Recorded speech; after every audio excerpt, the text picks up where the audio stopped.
Premier dimanche de l'Avent. On a l'habitude d'inviter le plus âgé présent pour allumer les bougies. Alors, et on n'est pas là. Est-ce à Ernest? Tu penses? Ça se pourrait bien? Alors je t'invite à venir allumer les bougies. Tu peux prendre Sarah.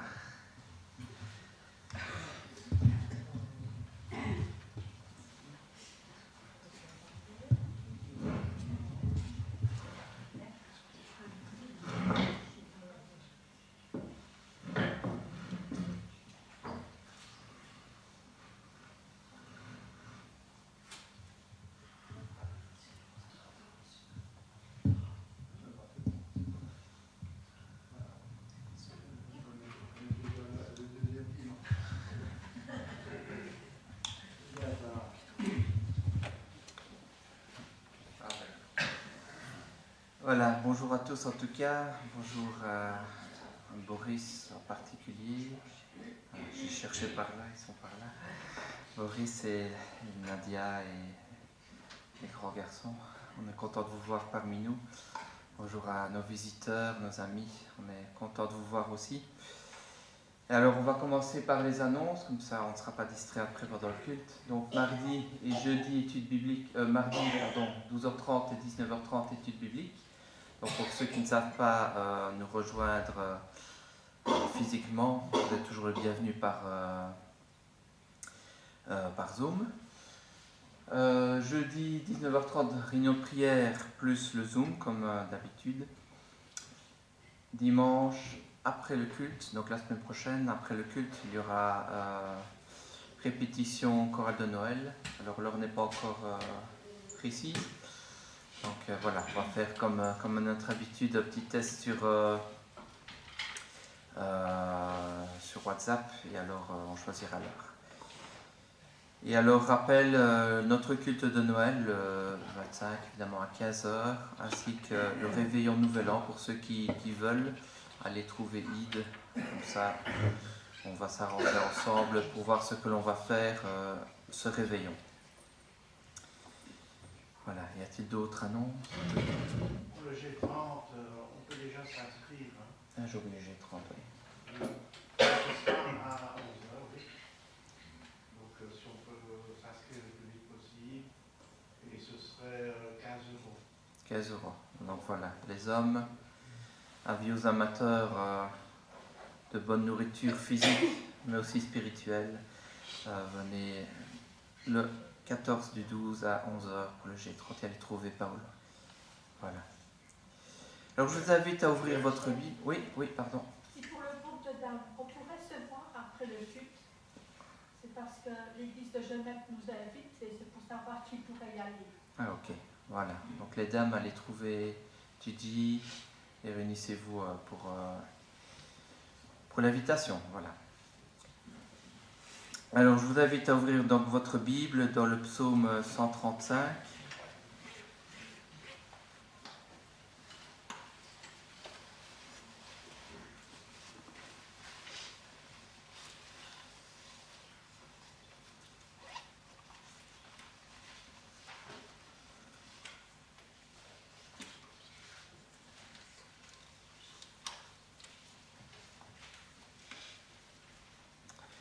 Psaume 135 et on va lire du verset 1 à 3.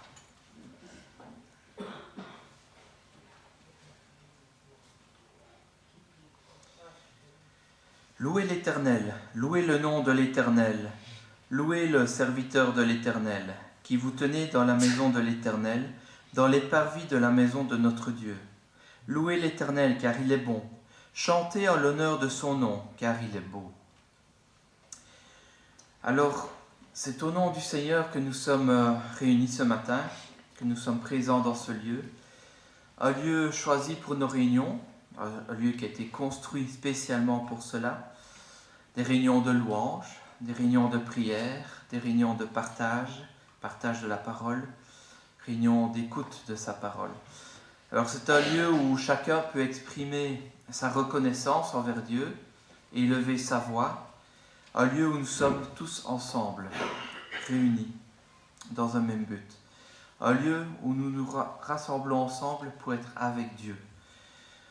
Ensemble.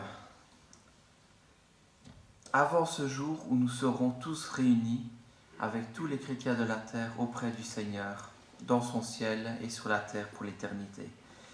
Alors nous pouvons louer notre Seigneur ce matin, louer dans la maison de notre Père, parce que nous sommes tous rassemblés pour le louer. Et nous pouvons nous lever pour commencer ce culte ce matin.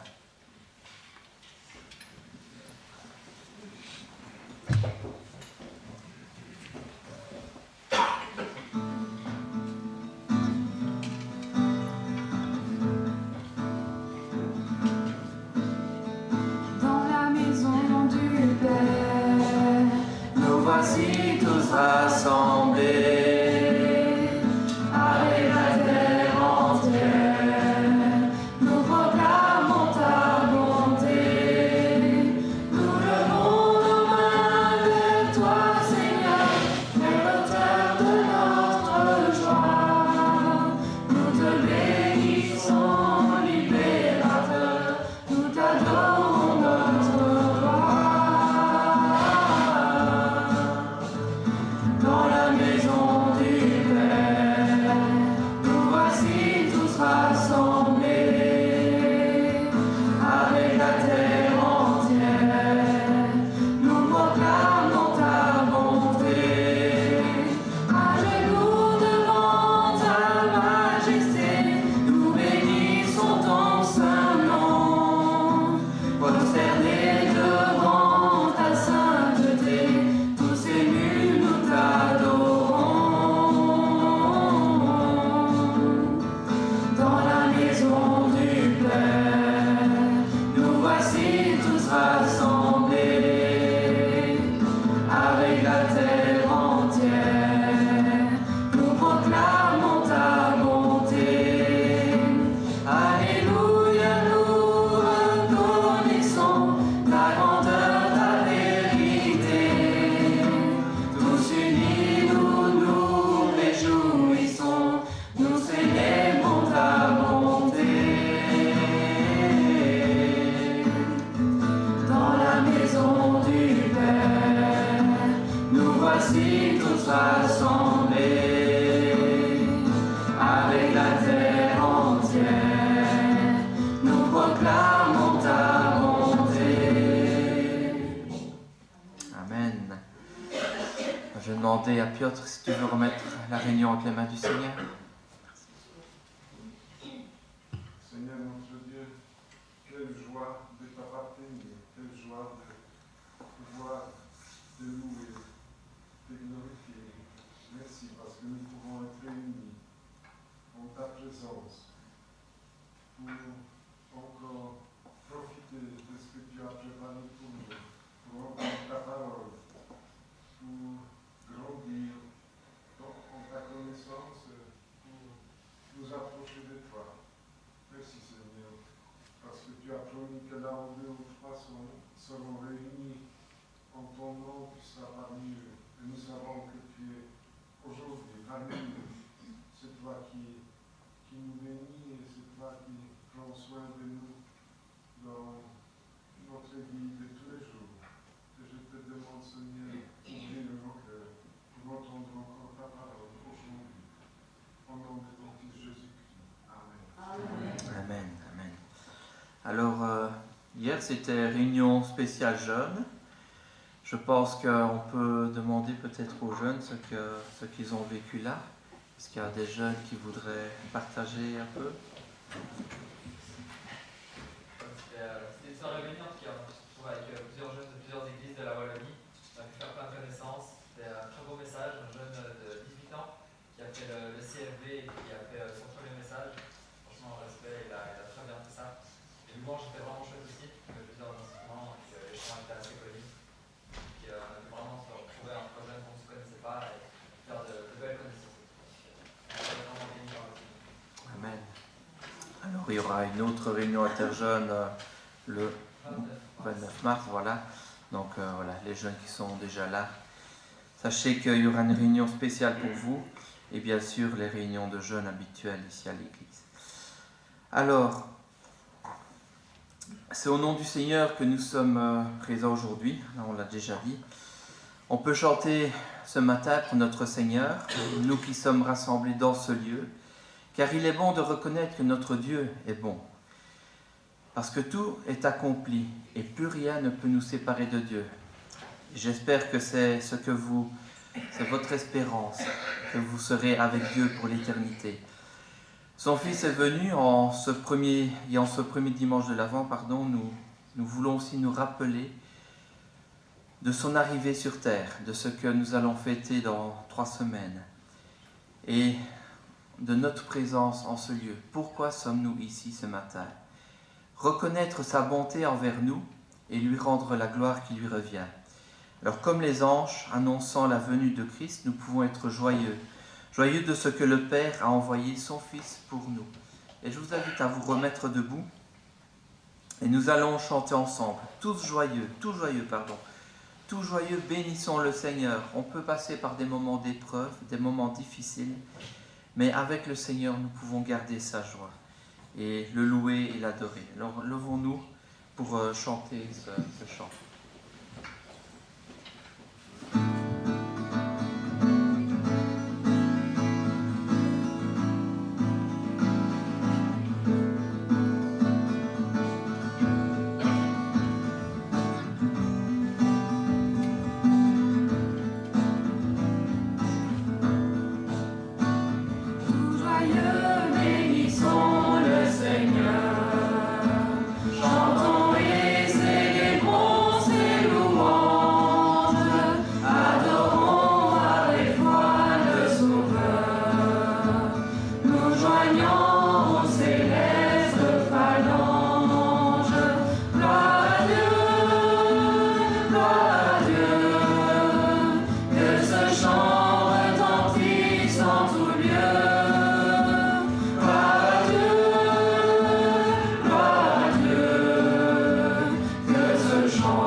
Le Seigneur est venu, non pour nous condamner comme il l'aurait pu, mais bien pour nous pardonner et nous réconcilier avec le Père.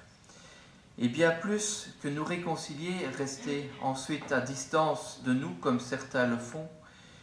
Je ne te veux plus, je t'ai pardonné, mais restons loin l'un de l'autre. Lui, au contraire, a décidé d'être près de nous.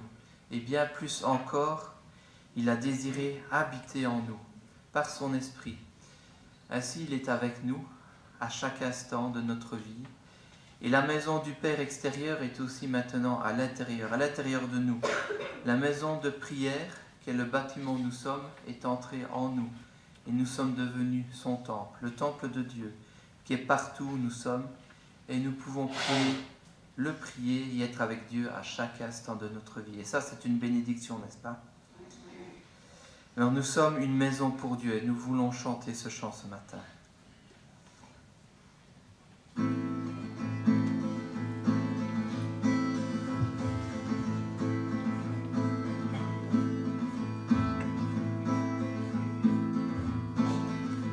Nous sommes une maison pour toi, un autel pour prier ton nom, un lieu réservé pour ta présence, où tu aimes rester, t'arrêter, demeurer et briller par ta lumière.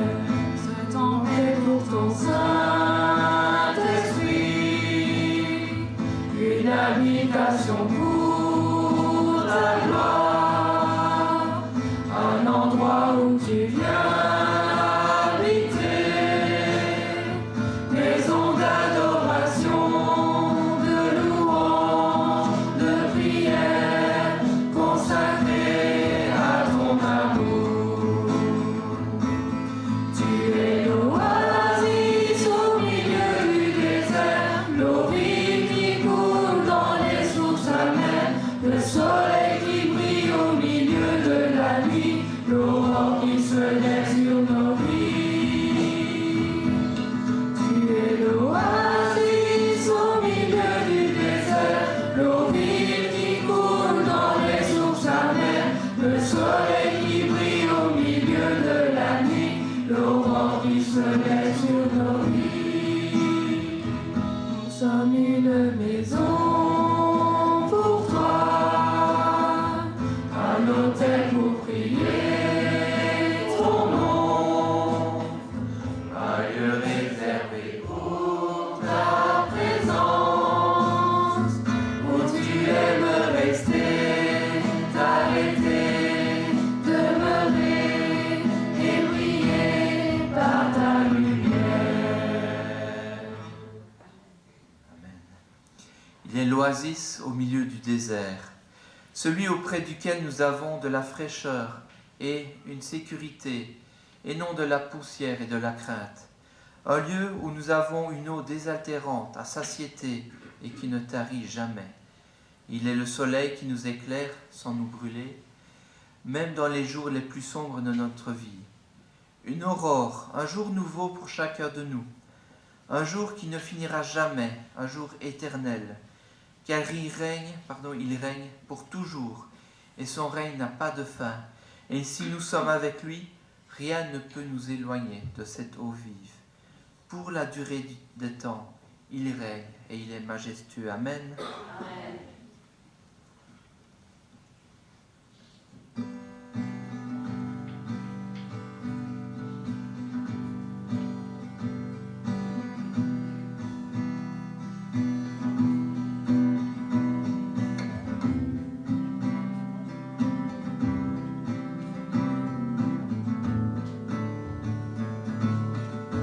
L'éternel règne,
vrai, Seigneur, tu as fait les cieux, c'est toi qui as fait toutes choses, et nous te bénissons ce matin. Amen.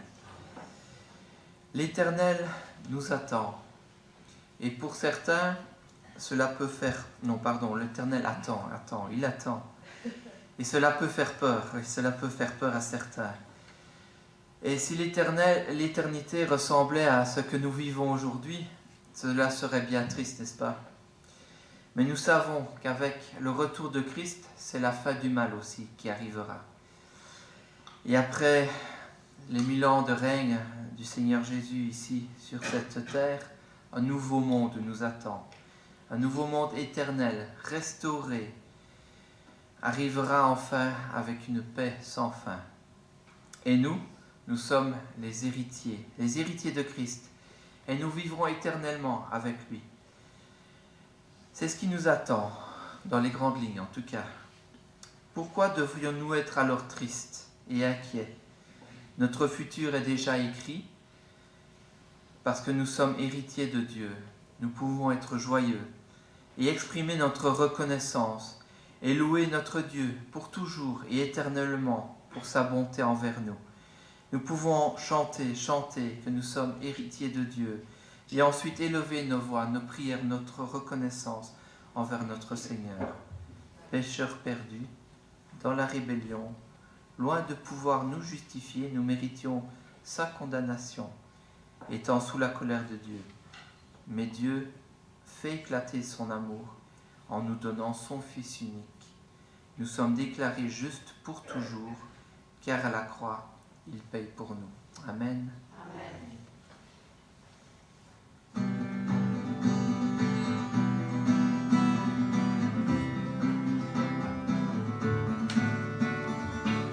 Déjà perdus dans la rébellion, loin de pouvoir nous justifier, nous méritons sa condamnation, étant sous la colère de Dieu.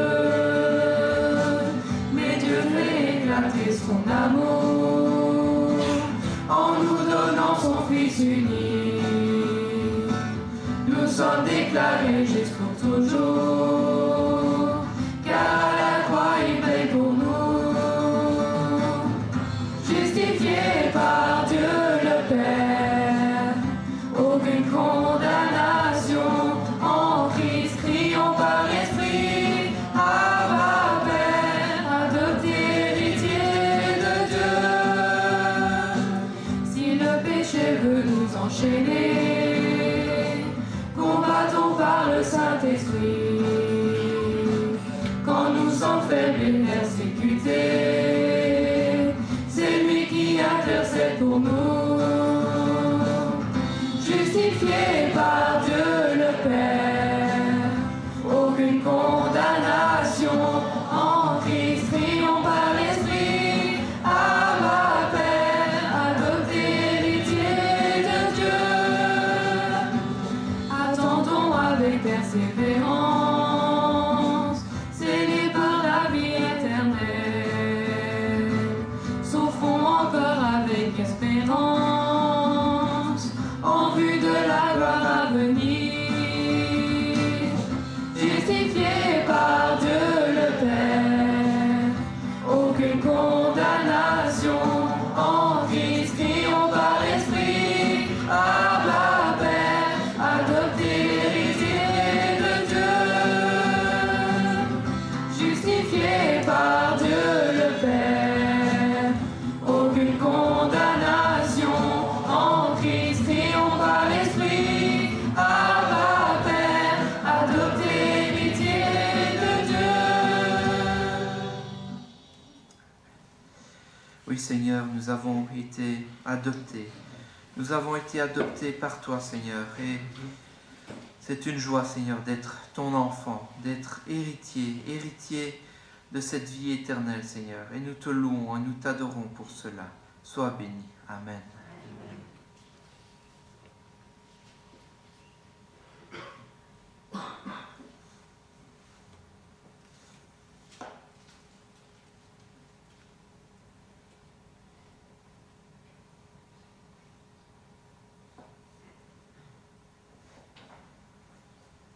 Notre Dieu, nous te remercions d'avoir envoyé ton Fils Jésus dans ce monde de ténèbres pour apporter la lumière et pour apporter la vie. Seigneur notre Dieu, tu pouvais nous juger et nous condamner parce que nous étions pécheurs. Et si tu nous avais condamnés, tu aurais été juste, parce que nous avons transgressé ta sainte loi. Et toi, tu nous as donné le Seigneur Jésus pour qu'il soit notre avocat, pour qu'il plaide notre cause et pour qu'il prenne notre place, pour que ce soit lui qui prenne le châtiment que nous méritions. Merci Seigneur Jésus, parce que c'est volontairement que tu as accepté. Personne ne pouvait te prendre la vie, te la donner de toi-même. Et merci Seigneur, parce que maintenant nous sommes à l'abri de la juste colère que nous méritons et que rien ne pourra nous séparer de ton amour et qu'à jamais il n'y aura de condamnation pour nous parce que nous sommes en Jésus-Christ couverts par le sang de l'agneau. Accepte Seigneur la reconnaissance de nos cœurs au nom de Jésus. Amen. Amen.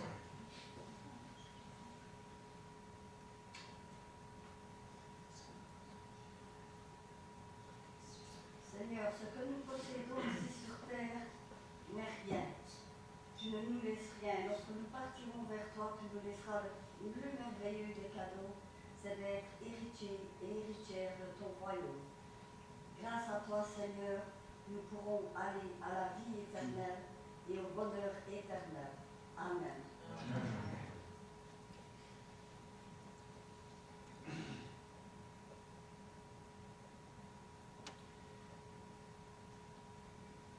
Merci Seigneur pour ce privilège que nous avons, c'est d'être appelés tes fils, tes filles. Nous sommes héritiers, co-héritiers. Seigneur, tu es dans les cieux, tu nous donnes tout ce dont nous avons besoin. Seigneur, merci, car tu es celui qui a envoyé par amour ton Fils pour qu'il meure, pour qu'il ressuscite. Seigneur, merci pour la vie éternelle. Amen. Amen. Seigneur Dieu Tout-Puissant, merci parce que tout ce que tu as fait, Seigneur, c'est par amour pour nous. Seigneur, ton amour est si grand, si fort, si puissant. Seigneur, que tu t'es donné toi-même en sacrifice pour nous. Merci parce que tu nous as ouvert les portes, Seigneur, de ton royaume. Merci parce qu'en Jésus, nous avons cet accès, Seigneur, sans limite. Merci, Seigneur Jésus, parce que toi aussi, tu nous as aimés. Tu nous as aimés d'un amour parfait. Tu t'es donné toi-même en sacrifice. Seigneur, merci parce que tu reflètes, Seigneur, cette joie de vivre. Tu es vivant, Seigneur, pour tous les siècles. Seigneur, de d'éternité en éternité, tu es vivant. Et Seigneur, hier tu m'as rappelé combien tu es heureux. Heureux d'avoir tout accompli. Heureux, Seigneur, d'avoir tout achevé. Seigneur, mon Dieu, merci parce que lors de la création, tu as dit que tout était parfait. Merci pour la joie, Seigneur, pour revoir, Seigneur, dans cette création. Cette beauté, Seigneur, resplendissante est un reflet, Seigneur, de ta joie. Merci pour toutes ces couleurs, tous ces animaux que tu nous as donnés. Merci pour ces myriades d'étoiles, Seigneur, qui sont dans le ciel. Merci parce que tu les connais tous par leur nom. Mais surtout, Seigneur, merci parce que toi, tu nous connais. Tu nous connais parfaitement. Tu nous connais, Seigneur, depuis notre lever jusqu'à notre coucher, tu es là. Et Seigneur, je veux te remercier pour cette joie que tu nous donnes de t'appartenir. Seigneur, merci pour tout ce que tu as fait, sur tout ce que tu feras encore. Et bénis, Seigneur, chacun de nous pour ta gloire, au nom de Jésus-Christ. Amen. Amen.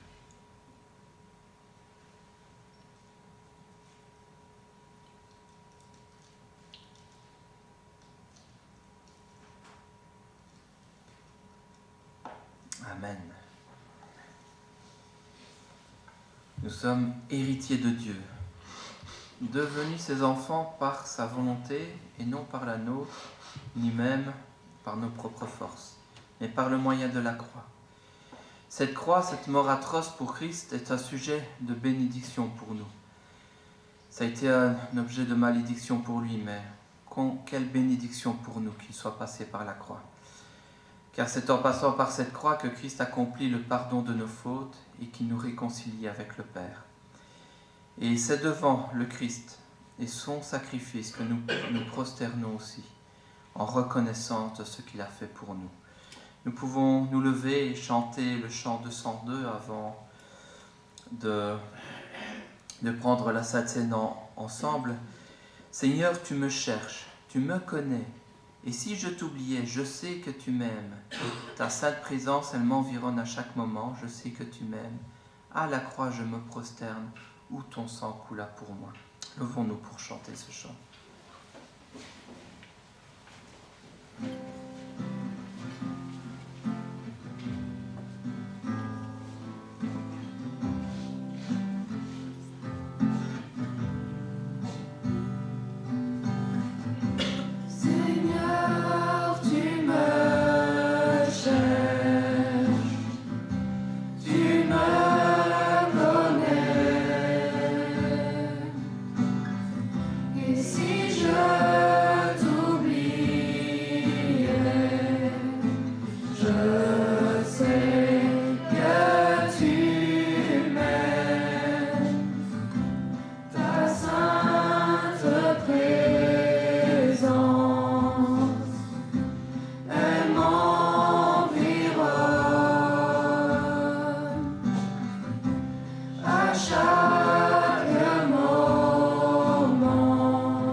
cette croix devant laquelle nous nous prosternons de manière imagée, bien sûr, c'est plutôt devant le Seigneur que nous enseigne l'obéissance.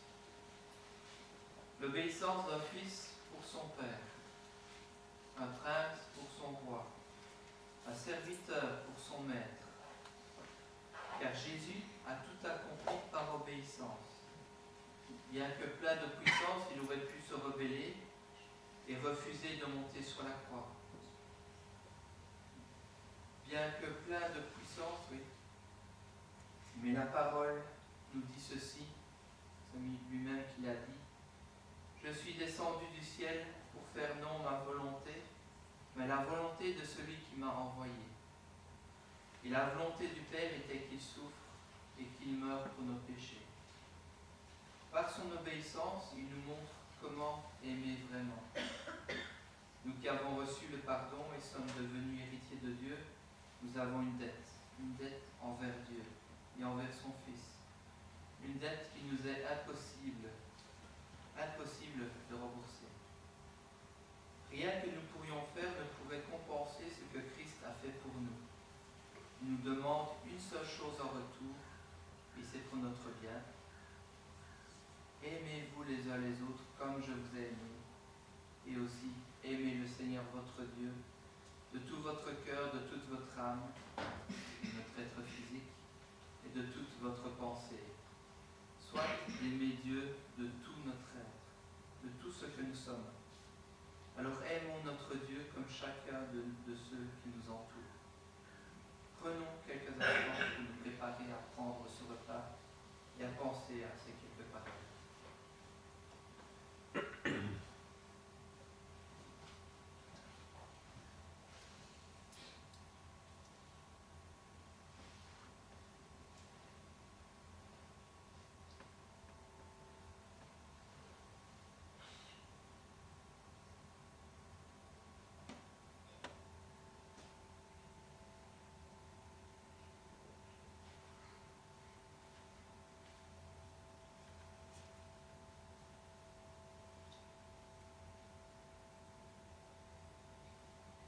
Seigneur Jésus, cette dette que nous avons envers toi, nous pouvons la payer.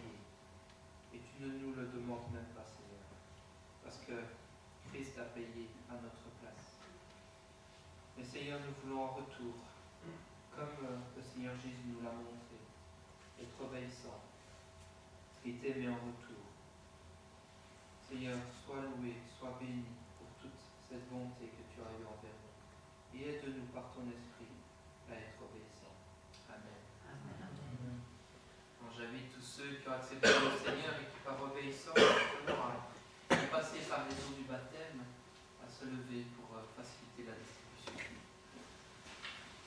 J'invite par Ernest à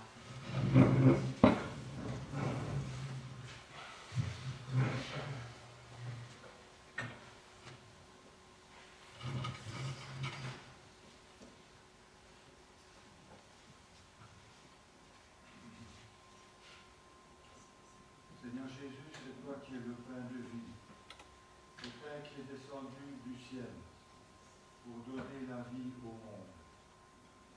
Merci Seigneur Jésus d'avoir tout accepté, d'avoir accepté de livrer ta vie, d'avoir accepté de livrer ton corps. Tu pouvais faire appel à des légions d'anges pour venir te délivrer, pour ne pas passer par la croix. Mais tu n'as rien dit, tu n'as rien répliqué, tu as accepté, parce que tu ne voulais pas la mort du pécheur, tu voulais qu'il se repente et qu'il vive. Merci Seigneur Jésus parce que tu es allé jusqu'au bout de ton sacrifice, par amour pour ta créature. Au nom de Jésus, nous te remercions. Amen. Amen.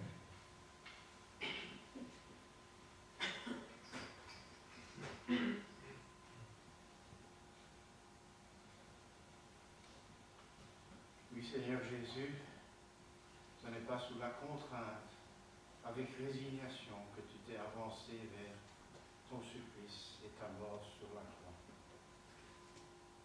Mais c'est avec empressement car tu as désiré ardemment manger cette part.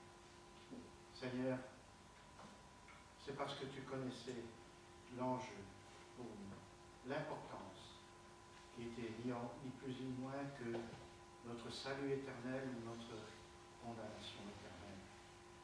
Et Seigneur, merci parce que tu as été jusqu'au bout de ton sacrifice. Et ton sang qui a coulé sur la croix nous ouvre maintenant les portes du ciel. Merci Seigneur Jésus. Amen. Amen.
En effet, j'ai reçu du Seigneur ce que je vous ai transmis.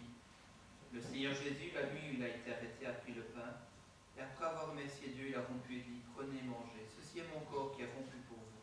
Faites ceci en souvenir de moi.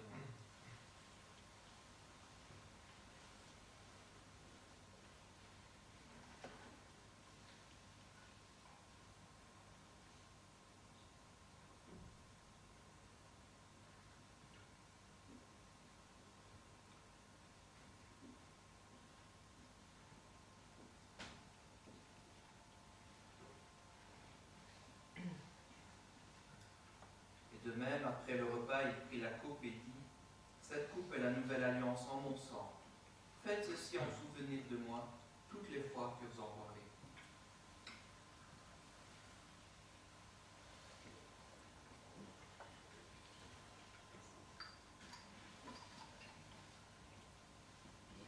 En effet, toutes les fois que vous mangez ce pain, que vous buvez cette coupe, vous annoncez la mort du Seigneur jusqu'à ce qu'il vienne. Amen.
Alors la scène nous enseigne l'obéissance et l'amour. Elle nous enseigne aussi la confiance. Jésus, connaissant ce qui allait arriver, savait qu'après les souffrances et la mort, la résurrection et la gloire suivaient. Il faisait confiance à Dieu son Père pour accomplir ce qu'il a promis. Et cela arriva ainsi, n'est-ce pas? Alors nous aussi, nous pouvons apprendre la confiance en Dieu. Je vous invite à chanter ensemble le chant 175 dans nos recueils. Et pendant ce temps, nous pouvons aussi apporter notre contribution pour l'avancement du royaume de notre Seigneur à travers l'offrande. Comme soupire une biche après l'eau d'un ruisseau, moi aussi, ô Seigneur, je soupire après toi. J'ai soif de toi, mon Dieu, d'être là devant toi et de venir dans ton temple me présenter à toi. Alors que ce matin, nous soyons aussi prêts à entendre la parole de notre Seigneur.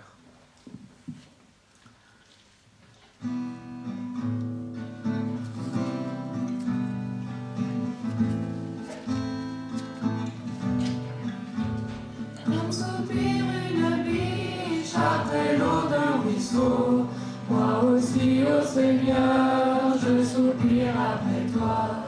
J'ai soif de toi, mon Dieu, d'être là devant toi, de venir dans ton camp, me présenter à toi, pour qu'enfin me reviennent les souvenirs d'antan, où heureux je courais vers ta maison. Je voudrais retrouver cet amour et ce feu, encore une fois brûlé, être fou amoureux de toi, attaché à tes pas, vibrer à ta parole et au son de ta voix, pour qu'enfin me reviennent les souvenirs d'antan, où heureux je courais vers ta maison.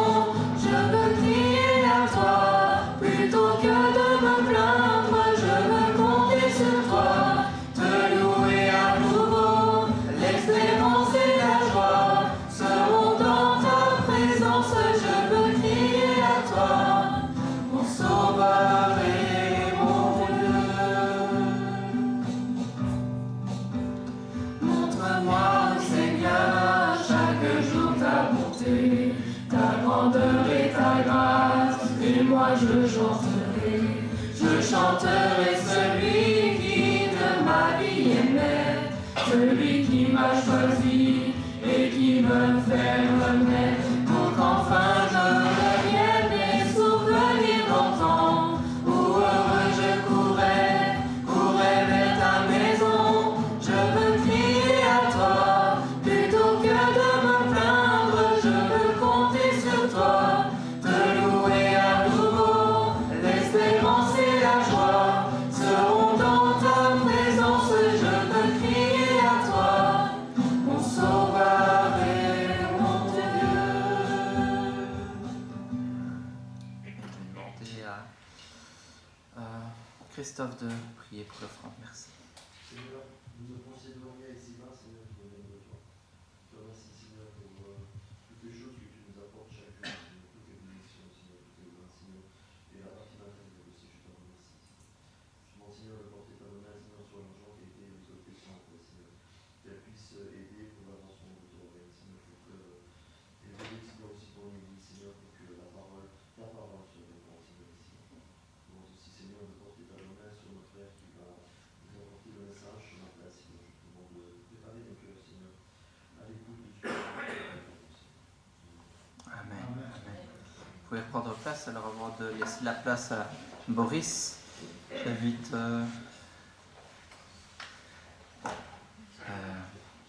Jérémy, merci, à faire un passage.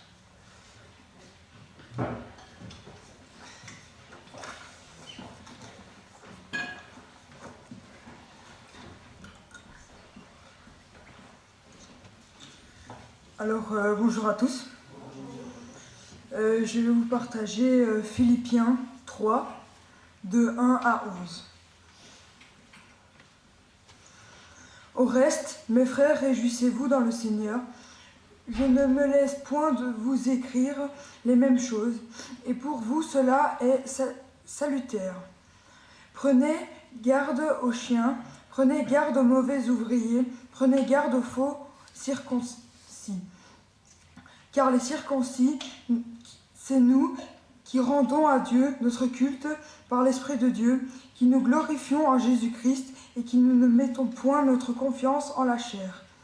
Moi aussi, cependant, j'aurai sujet de mettre ma confiance en la chair. Si quelques autres croient pouvoir se confier en la chair, je le puis bien davantage. Moi, circoncis le 8e jour, de la race d'Israël, de la tribu de Benjamin, hébreu né d'Hébreux, quant à la loi, pharisien. Quant au zèle, persécuteur de l'Église, irréprochable à l'égard de la justice de la loi. Mais ces choses qui étaient pour moi des gains, je les ai regardées comme une perte à cause de Christ. Et même je garde toute chose comme une perte à cause de l'excellence de la connaissance de Jésus-Christ mon Seigneur, pour laquelle j'ai renoncé à tout, et je les garde comme de la boue, afin de gagner Christ, et d'être trouvé en lui, non avec ma justice, celui qui vient de la loi, mais avec celle qui s'obtient par la foi en Christ, la justice qui vient de Dieu par la foi, afin de connaître Christ et la puissance de sa résurrection et la communion de ses souffrances, en devenant conforme à lui de sa mort, pour parvenir, si je puis, à la résurrection d'entre les morts.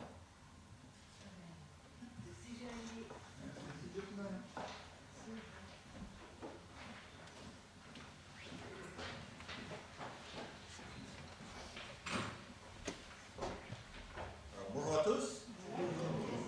Je vais essayer de mettre ça là, non, ça ne tient pas. Mettre la gourde par terre, c'est plus en sécurité. Alors, encore un grand merci pour l'invitation de partager la parole parmi vous ce matin. C'est une joie et un privilège pour moi d'être ici et de pouvoir regarder ce texte de Philippiens ensemble. Alors, je vous invite à garder vos Bibles ouvertes ou allumées, c'est comme vous préférez, mais gardez-la sous les yeux parce qu'on va être amené à revenir dans le texte à plusieurs reprises. Mais avant cela, je voudrais quand même vous faire part d'une frustration qui m'habite depuis déjà 2-3 ans. Alors, peut-être qu'une majorité le savent ici, mais je fais du sport, je fais du triathlon, donc c'est de la natation, de la course à pied et du vélo. J'ai commencé 2016-2017 tout seul, voilà, par mes propres efforts, puis j'ai arrêté pendant l'institut, j'ai eu 2-3 ans, 4 ans où j'ai rien fait. Et puis pendant le Covid, c'était l'occasion, j'avais un peu plus de temps de pouvoir aller rouler en vélo, de ressortir un petit peu. Et maintenant, ça fait 2 ans que je suis dans un club de triathlon. Alors clairement, quand je regardais autour de moi, je regardais mon papa, je regardais mon frère, mon épouse, mes enfants, et je me disais, oh, je suis quand même un bel athlète, quoi. Je suis quand même bon par rapport à eux, je fais ce qu'eux ne sont pas capables de faire. Ça, c'est une bonne chose. Mais quand j'ai commencé à nager au club, quand je vois que dans mon couloir, je suis le seul à aller plus doucement et que tout le monde me dépasse à gauche et à droite, je me dis, je ne suis peut-être pas si bon que ça, finalement. Puis quand j'ai commencé à courir avec eux autour de la piste, quand je fais 8 tours, ils en font 10, je me dis, oulala, je suis peut-être pas si bon. Et encore cet été, on a été roulé en club, en sortie vélo, et j'étais le dernier à toutes les côtes, ils ont dû m'attendre au-dessus de toutes les côtes. C'est quand j'ai été confronté à bien meilleur que moi, que je me suis rendu compte de mon niveau médiocre. Dans notre passage ce matin, Paul va faire la même chose, de manière plus grande, mais surtout de manière plus importante, parce que son salut et sa vie est en jeu. Nous allons voir que dans la vie chrétienne, l'important, ce n'est pas de participer, mais de perdre. L'important n'est pas de participer, mais de perdre. Notre premier point ce matin ensemble, les versets 1 à 6, on va regarder ma participation pour l'interrogation. Avant d'arriver au chapitre 3 de la lettre de Philippiens, Paul va donner quelques raisons pour lesquelles il écrit cette lettre. Premièrement, sa joie dans le partenariat. Quand on regarde le chapitre 1, il est content de travailler ensemble pour l'évangile avec cette église de Philippe. Deuxièmement, il va inviter l'église de Philippe à s'humilier et à combattre d'un même cœur en restant unis à Jésus-Christ.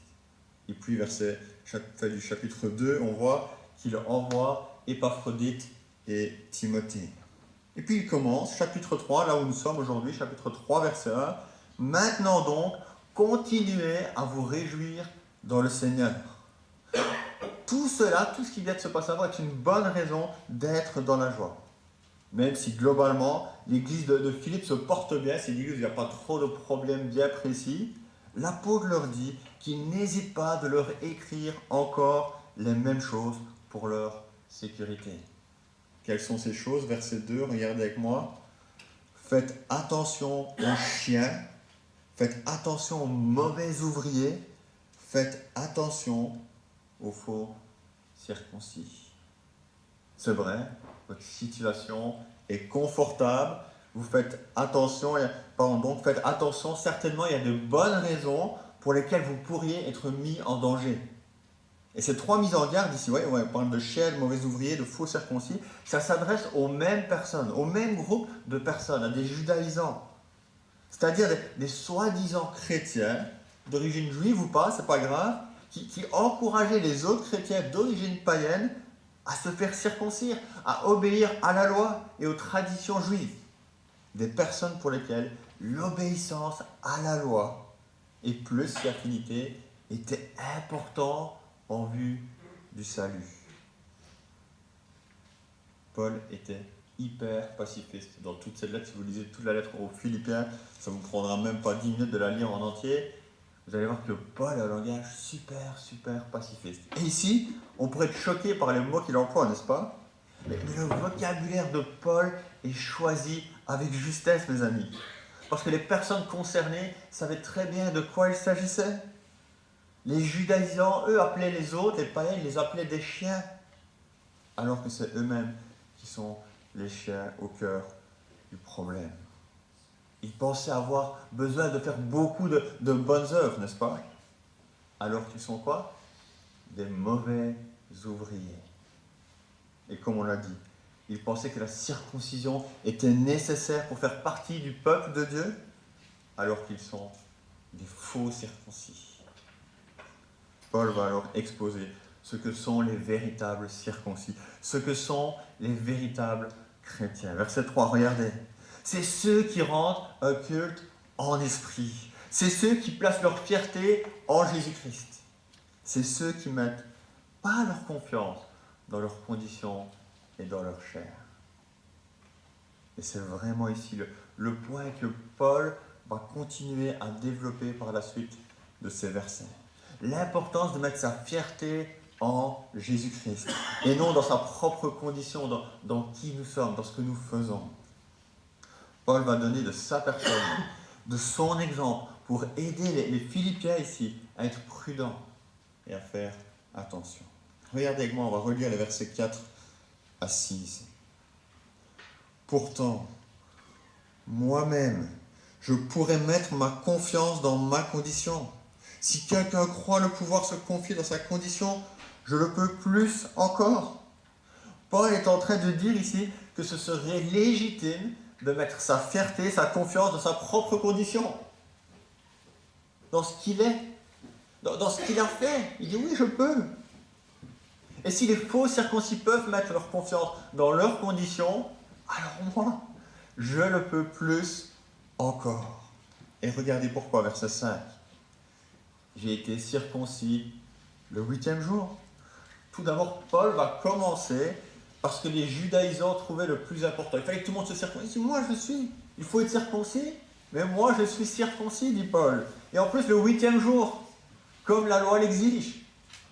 Pas de problème de ce côté. Pas de problème. Je suis issu du peuple d'Israël, il dit. Lui, Paul, est un descendant direct d'Abraham. Il fait partie du peuple choisi par Dieu personnellement pour faire alliance avec lui.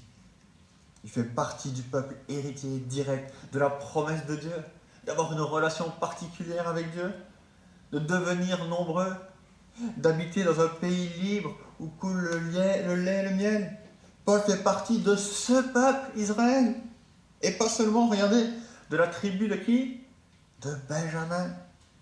tribu issue du plus jeune fils de Jacob, de sa femme préférée, Rachel. Et vous vous rappelez à quel point Jacob aime ce fils? La tribu de Benjamin est une des plus nobles. Premier roi Saül vient de quelle tribu? Benjamin. Jérusalem a été distribuée à quelle tribu? Benjamin. Benjamin avec Juda sont les seules tribus qui sont restées attachées à la dynastie davidique quand le peuple s'est séparé, quand il y a la division. Paul fait partie de cette tribu. C'est pas beau? Et il était hébreu, né d'hébreu. C'est-à-dire que depuis toujours, il s'est efforcé d'être digne de ses parents. Il est un peu, dans la région on en voit beaucoup, il est un peu l'italien né d'italien, vous voyez? L'italien qui roule en Fiat Punto avec un autocollant Ferrari sur l'arrière de sa voiture, qui mange 90% des pâtes et qui appelle ses enfants Ezio, Antonio et Angela. Paul faisait tout ce qui était dans cette possibilité pour faire perdurer ses origines. Il est hébreu né d'hébreu. Mais en plus d'avoir hérité d'un certain statut, il va citer maintenant tout ce qu'il fait. Tout ce qu'il fait qui lui permettrait de mettre davantage sa confiance dans sa condition. En ce qui concerne la loi, il dit « J'étais pharisien ». Alors on promettait qu'il y avait plusieurs factions parmi les Juifs, et celle des pharisiens, elle était connue pour les efforts qu'ils produisaient pour obéir à la loi et à la tradition juive. C'était l'élite en ce qui concerne l'interprétation et la connaissance de la loi. Paul était un bon croyant, il était ce qu'on appelle aujourd'hui un chrétien pratiquant, et même peut-être un super pratiquant. Il était tellement attaché à la religiosité que verset 6, regardez, qu'est-ce qu'il dit? Du point de vue du zèle, j'étais persécuteur de l'Église. Alors, c'est bizarre, il parle de ses qualités, et puis il parle qu'il persécute l'Église. Mais ce n'est pas étonnant, parce qu'en fait, il était tellement zélé pour les choses de Dieu, même si c'était mal avisé, tellement zélé pour les choses de Dieu, qu'il combattait tout ce qui, à ses yeux, pouvait faire du tort à l'Éternel. Et ce zèle était bien vu par les compatriotes. Ça ajoutait une preuve supplémentaire de son attachement à son héritage juif. Par rapport à la justice de la loi, il dit, j'étais irréprochable. Paul ne dit pas qu'il a obéi parfaitement à la loi, mais que personne autour de lui n'aurait pu lui faire un reproche, tellement il s'efforçait de respecter la loi dans son ensemble. Extérieurement impeccable. Après cette longue liste, il est normal que oui, Paul avait toutes les raisons de placer sa confiance dans qui il était, dans ce qu'il a fait pour recevoir la justice, pour être reconnu comme juste. Et nous, en même temps que les contemporains de Paul, on voit Paul, on voit cette liste ici, et on se dit, ouais, ok, Paul, il va être sauvé. C'est un gars bien, il mérite le salut, n'est-ce pas? Quand on le voit, on voit cette liste, on comprend qu'il a tout ce qu'il faut. Pourtant, regardez la suite des versets avec moi, les versets 7 à 11. Tout perdre pour gagner Christ, notre deuxième point. Et on va relire les versets 7 à 9. Mais ces qualités qui étaient pour moi des gains, je les ai regardées comme une perte à cause de Christ. Et je considère même tout comme une perte à cause du bien suprême qui est la connaissance de Jésus-Christ, mon Seigneur. À cause de lui, Jésus-Christ, je me suis laissé dépouiller de tout et je considère tout cela comme des ordures afin de gagner Christ et d'être trouvé en lui. Non avec ma justice, celle qui vient de la loi, mais avec celle qui s'obtient par la foi en Christ. La justice qui vient de Dieu et qui est fondée sur la foi. Alors, dans notre traduction française, ça ne donne pas très bien, ça ne ressort pas vraiment, mais dans tout ce passage, le vocabulaire que Paul emploie a trait à la comptabilité. En fait, il est en train de faire les comptes. première liste, il fait le compte des pertes, mais il a fait aussi le compte des gains. Il vient de faire le listing de tout ce qu'il pouvait mettre dans cette colonne de gains. Il fait, je peux faire ça, je suis né d'hébreu, je suis juif, je suis zélé. Il fait ses comptes comme ça. Mais début du verset 7, qu'est-ce qui s'est passé? Tout ce qu'il a considéré comme des biens dans cette colonne, il va le transférer dans la colonne des pertes. Et verset 8, il va encore plus loin, il va dire que tout maintenant, tout ce qu'il voit, tout ce qui est possible, est aussi vu comme une perte. En gros, tout ce qu'il a dans la colonne de gain est maintenant une perte. Et même s'il se dit, je pourrais peut-être ajouter quelques trucs, je ne vais pas citer tout, ici on voit qu'il parle de quelques arguments, mais je pourrais ajouter encore ça. En fait, non, même s'il pouvait ajouter encore dans sa liste de gains, Paul les considérait comme une perte. Il va encore plus loin que ça. Il ne va pas seulement faire une colonne de gains, une colonne de pertes, mais il va ajouter une troisième colonne. Vous avez vu? Quelle colonne? La colonne des ordures. Il transfère la totalité de ce qu'il pourrait faire sa fierté, toutes les choses qu'il pourrait mettre, dans lesquelles il pourrait mettre sa confiance, dans cette colonne. C'est pire qu'une perte, c'est affreux, c'est répugnant. Il ne veut plus rien avoir à faire avec cela. Mais la grande question que nous sommes en droit de nous poser, c'est comment et pourquoi tout ce qui était pour lui des biens se sont maintenant transférés dans cette colonne des ordures. Est-ce que vous avez vu la raison? La raison pour laquelle Paul bascule de ses gains dans la colonne des ordures. Regardez avec moi, verset 7. C'est à cause de Christ. Verset 8. À cause du bien suprême qui est la connaissance de Jésus-Christ. Verset 8, encore plus loin. C'est à cause de lui. À cause de Christ. Certainement pas, Paul ne s'est pas dit, oh, attends, je fais le compte de ce que j'ai ça. Ouais, mais peut-être que je ne mérite pas le salut. Non. C'est une fois qu'il est exposé à Jésus-Christ, à meilleur que lui-même. Rappelez-vous Actes chapitre 9. Paul est persécuteur de l'Église. Il rencontre Jésus et sa vie est bouleversée à tout jamais. Il a un autre regard maintenant sur lui-même. À la vue de Christ, il réalise que tout ce qu'il possède, tout ce qui était dans cette colonne de gains, et tout ce qu'il a fait, tout ce qu'il a mis en œuvre, ne pourrait jamais le rendre agréable aux yeux de Dieu.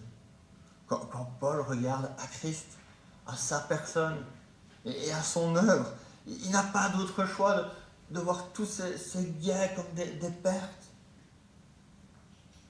Les mots sont forts ici.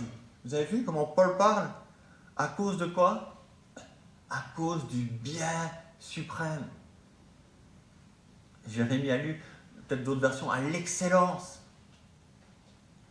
Le must, la meilleure chose qui peut nous arriver, c'est de connaître Christ. C'est le bien suprême. Il faut comprendre que Paul ne parle pas d'une connaissance partielle. Je connais quelqu'un qui connaît Jésus, qui connaît... Non. Il parle d'une relation intime avec Jésus. Le bien suprême, c'est s'approprier l'œuvre de la croix personnellement. Le bien suprême, c'est comprendre la raison de la venue de Jésus sur terre. Le bien suprême, c'est reconnaître que nos biens, nos qualités, tout ce qu'on peut mettre en œuvre, nos statuts peut-être, nous tient loin de Dieu et que nous avons besoin de Jésus-Christ. Et à la vue de Christ, Paul ne fait pas un simple transfert de colonne de gain vers perte, mais il sait qu'il doit abandonner tout espoir qu'il avait mis là-dedans. Il s'est laissé dépouiller de tout. Il se rend compte que tout cela est inutile et qu'il doit abandonner la confiance qu'il pouvait avoir dans sa condition, dans son œuvre, dans ce qu'il faisait, dans son service. Et tout cela afin de gagner Christ.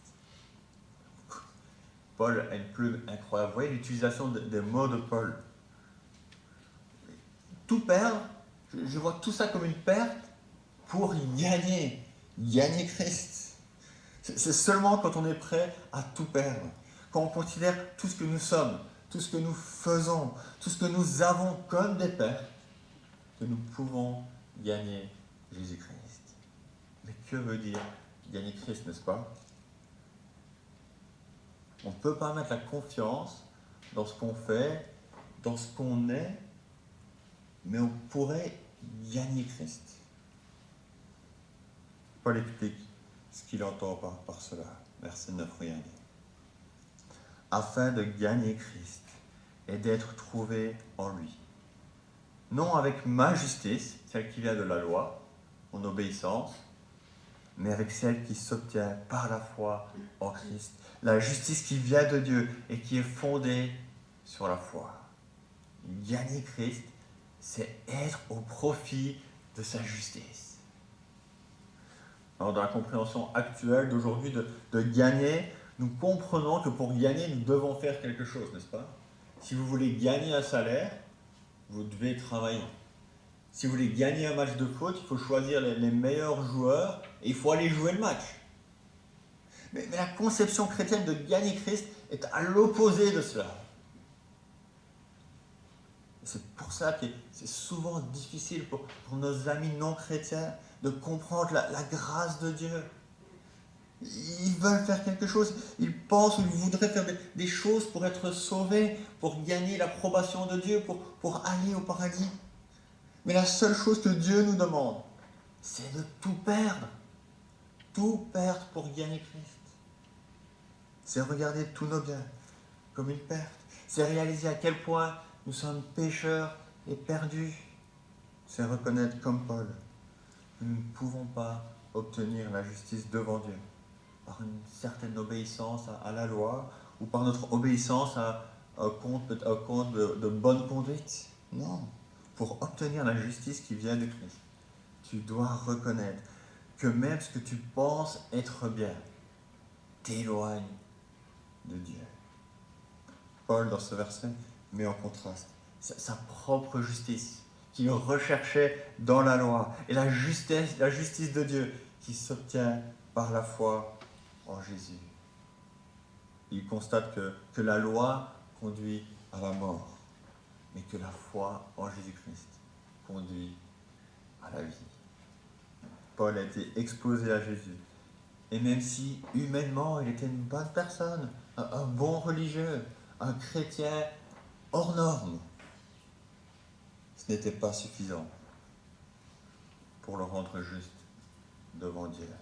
Si Jésus a dû vivre une vie sans péché, s'il a dû mourir sur la croix à cause de mes péchés, si sur cette croix il a enduré la colère de Dieu à ma place, alors toute la confiance que je mets dans ma condition n'est rien, n'est que ordure.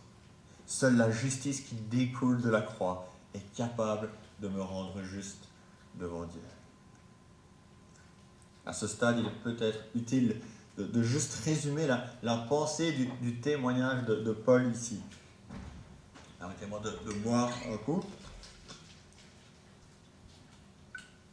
Mais Paul aurait eu raison de placer sa confiance, sa fierté dans ses qualités, pour recevoir l'approbation du Dieu créateur, pour être vu comme juste devant Dieu. Mais à la vue de Christ, à cause de Christ, à cause de Christ, à cause de Christ, ce que Christ a accompli dans sa vie, dans sa mort, dans sa résurrection, il a compris que c'était inutile, que c'était une perte, et que seule la foi en Jésus pouvait le rendre juste devant Dieu. C'est pourquoi il a décidé de tout perdre pour gagner Christ. Maintenant qu'on a fait le survol du témoignage de Paul, essayons de comprendre pourquoi est-ce que Paul ici, dans cette lettre, se sent obligé d'écrire aux Philippiens cela. Si tout va bien, si l'église va bien, s'il n'y a pas de problème dans cette église, s'il n'écrit pas pour répondre à des problématiques comme on peut le voir dans d'autres lettres, pourquoi est-ce que Paul prend son temps d'écrire? Pourquoi Paul prend le temps de parler de lui, de son témoignage? Ils prennent part à l'évangile avec Paul, les Philippiens. avec Timothée aussi. Pourquoi rappeler ce que sont les vrais circoncis et les vrais chrétiens? Parce que justement, leurs bonnes conditions les placent devant un danger. De placer leur confiance en eux-mêmes, de placer leur confiance dans ce qui pourrait n'être que perte et fumée à la vue de Christ, de croire qu'être des bonnes personnes les rend justes. Paul, par son exemple, rappelle que si tout va bien pour eux, ils doivent faire attention, parce que leur salut ne dépend nullement de tout cela, de leurs bonnes conditions, mais dépend uniquement de Jésus-Christ. Et par la même occasion, il veut nous mettre aussi en garde ce matin. Peut-être que comme Paul, tu es issu de la tribu d'Israël, tu es hébreu né d'hébreu, tu es issu d'une famille chrétienne et tu fais tous tes efforts pour suivre les traces de tes parents à l'église. Tu es comme Paul, zélé pour les choses de Dieu. Et dans cette église, les chrétiens autour de toi te laissent penser que tu es un bon chrétien. Je suis désolé de te dire que tout cela n'est que ordure aux yeux de Dieu, en ce qui concerne ta propre justice et ton propre salut. Tout cela ne contribue en rien au fait que Dieu te sauve, au fait que Dieu t'aime. Tu n'as pas besoin de ça. Croire cela, c'est pas vraiment regarder à Christ, c'est diminuer l'œuvre de la croix. C'est croire que la mort de Jésus n'est pas vraiment efficace et que tu as besoin d'ajouter quelque chose, tu as besoin d'autre chose pour te sauver. Mais la grâce de Dieu, elle est bien plus grandiose que cela. La grâce de Dieu, c'est la justice qui vient de Dieu, verset 9.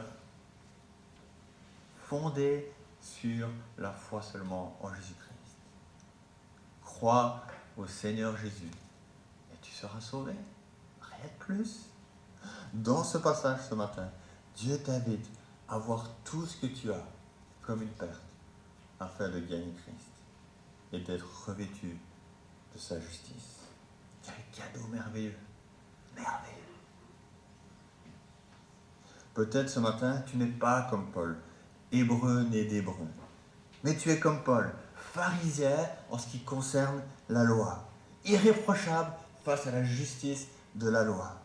Tu fréquentes cette église depuis quelques semaines, depuis quelques mois, et tu essaies de faire tes efforts pour participer à toutes sortes de réunions, pour aider là où il y a des besoins. Tu lis la Bible presque tous les jours. Tu as de bonnes relations avec tes frères et sœurs et ça te fait du bien. Tu es tellement bien dans cette église que tu es persuadé que c'est ce qu'il te fallait pour t'aider à surmonter les difficultés et à trouver un sens à ta vie. Mais une fois de plus, désolé, mais tu n'as pas besoin de te sentir bien dans cette église ou dans une autre pour trouver un sens à ta vie, pour te sentir être quelqu'un de bien. Mais tu as besoin de regarder à Jésus-Christ. Tu as besoin de gagner Christ en voyant tes efforts comme de la boue. Ce passage t'invite ce matin à rechercher ton gain, ton bien suprême uniquement dans la connaissance de Jésus-Christ et dans la justice qu'il a acquis pour toi. À cause de ton péché, tu mérites de mourir éternellement. Tu mérites de subir la colère de Dieu. Tu mérites de subir son rejet éternel. Mais à cause de Christ, seulement grâce à lui, tu mérites de vivre éternellement. Tu mérites d'être accepté par Dieu dans sa famille et dans sa demeure éternelle. Et je viens nous a parlé d'un héritage magnifique. Quelle grâce, mes amis! Peut-être ce matin, tu n'es pas comme Paul, mais tu es comme moi ou les Philippiens. Tu es chrétien depuis plusieurs années et tout va bien. Tu as une bonne routine dans l'église. Tu commences à avoir des habitudes et tes marques. Tu rentres chez toi le dimanche soir et là tu te dis en toi-même, quand je vois les autres autour de moi, je suis quand même un bon chrétien. Celui-là même moi quand même. Moi je suis quand même bien, n'est-ce pas? Alors, je suis sûr que vous n'êtes pas dit ça, je caricature un petit peu, mais je pense quand même qu'il y a un réel danger pour les chrétiens pour qui tout va toujours bien. Même si on ne s'en rend pas compte, le dimanche soir, en nous comparant aux autres, sans nous en rendre compte, on commence à donner de la valeur à notre service pour l'Évangile. Sans nous en rendre compte, on commence à croire qu'il faut servir l'Église pour être bien vu de Dieu. Sans nous en rendre compte, on commence à être satisfait des chrétiens que nous sommes. Si j'arrive à être satisfait du chrétien que je suis, c'est alors que j'ai arrêté de regarder à Jésus-Christ. Si tu arrives d'être satisfait de qui tu es, alors crie à Dieu. Crie à Dieu et regarde à Jésus-Christ. Cherche à perdre tout ce que tu as afin de gagner Christ et de recevoir sa justice. Et ainsi comme Paul, versets 10 et 11, nous connaîtrons Christ, la puissance de sa résurrection et la communion à ses souffrances, en devenant conforme à lui dans sa mort, pour parvenir, d'une manière ou d'une autre, à la résurrection des morts. Voilà la merveilleuse promesse que Dieu fait pour chacun d'entre nous ce matin. Si nous nous approchons de Dieu avec la justice de Christ et pas la nôtre, nous connaîtrons la puissance de la résurrection. Je dois me stopper ici dans la prédication, mais juste on pourrait faire une prédication juste sur ce verset. On va hériter de la puissance de la résurrection. Quel cadeau merveilleux, et pas en raison de ce que nous avons fait, en raison de ce que Christ a fait pour chacun d'entre nous. Nous connaîtrons la puissance de la résurrection, plaçant notre foi en Jésus-Christ. C'est-à-dire, comme le dit le verset ici, en nous unissant à ses souffrances et à la mort de Christ, pour arriver à la résurrection des morts, pour recevoir la vie éternelle par sa grâce. Je vous invite à la prière. Seigneur Dieu, ce matin, nous voulons reconnaître notre faiblesse. Nous voulons reconnaître que par moments, ou que nous le faisons encore, nous plaçons notre foi, notre espérance dans qui nous sommes, dans ce que nous avons, dans ce que nous faisons pour te plaire, même un minima. Mais Seigneur, voyant le témoignage de Paul dans cet épître aux Philippiens, nous devons reconnaître que nous avons besoin de tout perdre, de tout abandonner, de tout voir comme des ordures, afin de gagner Christ. Merci pour l'œuvre de la croix. Merci parce que Christ a tout accompli. Merci pour ce sang qui a coulé. Merci pour ce corps qui a été meurtri, alors que nous méritions la condamnation éternelle. Si nous abandonnons tout, si nous reconnaissons que Christ est mort à notre place, nous avons droit aujourd'hui, nous méritons aujourd'hui la vie éternelle à tes côtés, la puissance de la résurrection pour nos âmes. Nous voulons te louer et t'adorer encore pour cela ce matin. Amen.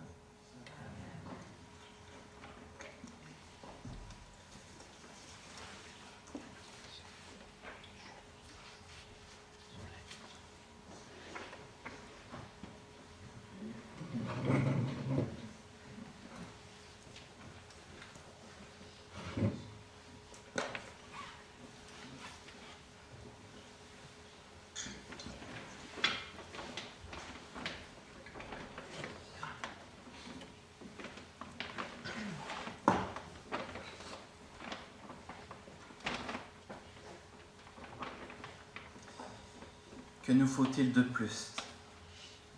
Est-ce que par nos forces on pourrait gagner notre ciel? On l'a entendu, un Christ nous suffit. Nous n'avons rien à faire pour ajouter quelque chose à notre salut. Que tout ce que nous faisons soit alors uniquement par reconnaissance, sans arrière-pensée, mais par amour pour le Seigneur. La croix seule nous suffit. Et c'est un chant que Boris nous a proposé pour terminer le message, terminer ce culte. Je vous invite à vous lever pendant ce culte. Nous sommes le premier dimanche du mois. C'est aussi le dimanche pour la mission. Donc ceux qui ont décidé de mettre de l'argent de côté pour la mission, c'est le moment. J'invite les préposés à passer parmi vous.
Seigneur, nous te remercions pour le message de ce matin. Nous te remercions de nous avoir éclairés encore.